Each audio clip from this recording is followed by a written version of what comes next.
time you went to male counseling, did you just raise your hand?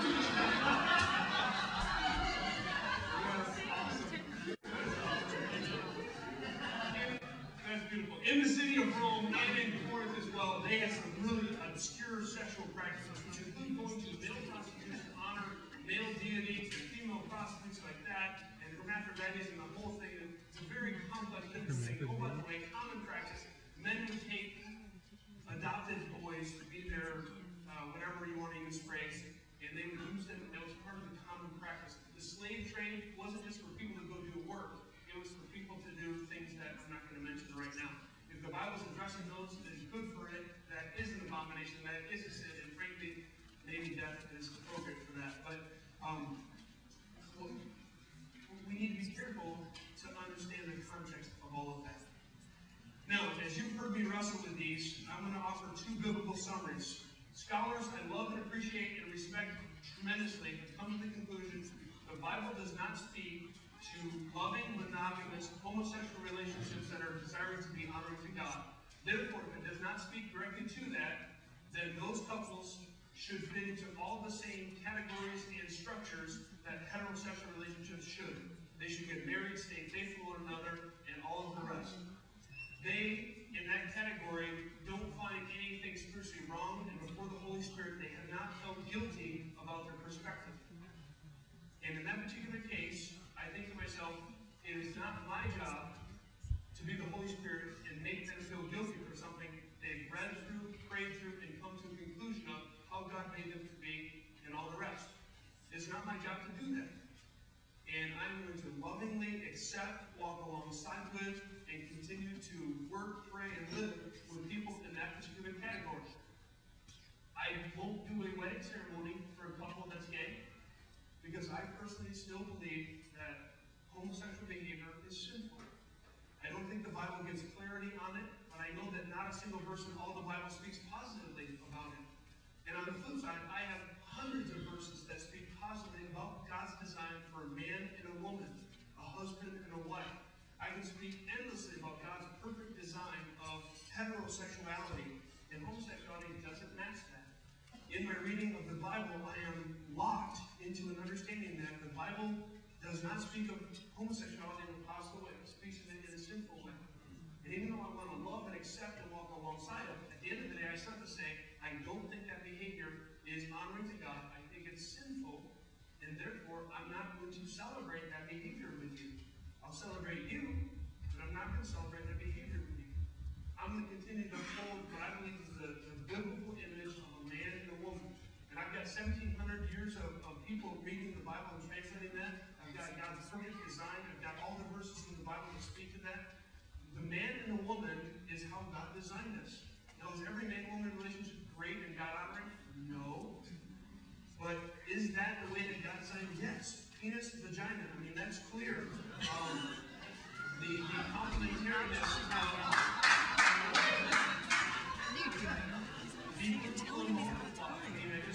there's so much of that. I'm sorry, I didn't mean to be flippant about that, but I guess I was. So, having said all of that, my conclusion is that homosexual behavior continues to be sinful in that it is not God's ideal. And oh, by the way, I have a whole list of things that all of us in this room are not God's ideal and sinful by nature. And that's where I come to my conclusion of I would much rather walk alongside with and love people who either biblically disagree or have never even studied the Bible on this topic, continue to dialogue and wrestle through this topic, and offer grace and love and forgiveness in the process. It is not my job to judge or change or make them be convicted of something they're not, but I definitely am going to process and dialogue along that way. So, what I want to do is I want to throw out to see if you have any specific questions that I want to put in the closing slide, what I want the journey to do. I would like to have us continue to discuss and pray and read the Bible and study about this. I'd love to have us continue to be respectful of the dialogue with people that agree and disagree. And I want to restate my earlier statement. Heterosexuality or homosexuality is not a salvation issue. If it were, I would be jumping up and down. If it were, I would be trying to convict people and challenge people of the truth there.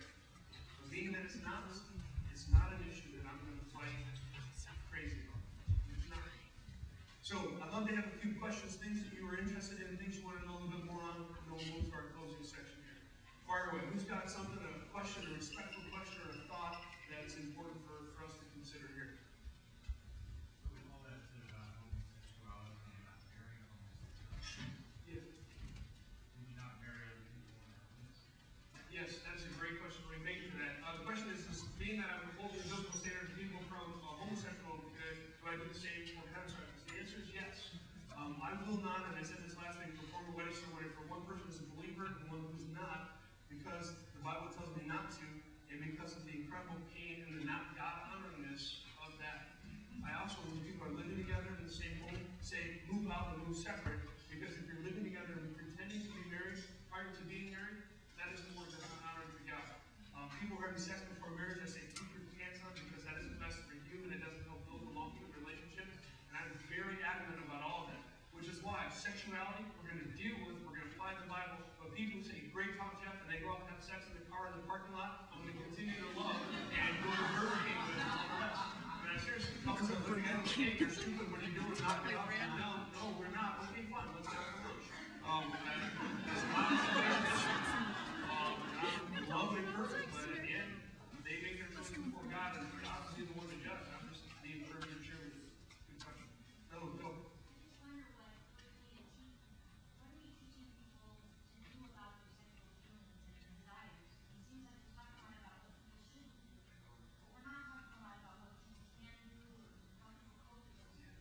And that's why, Brian, you and other people have a great deal of wisdom to offer us.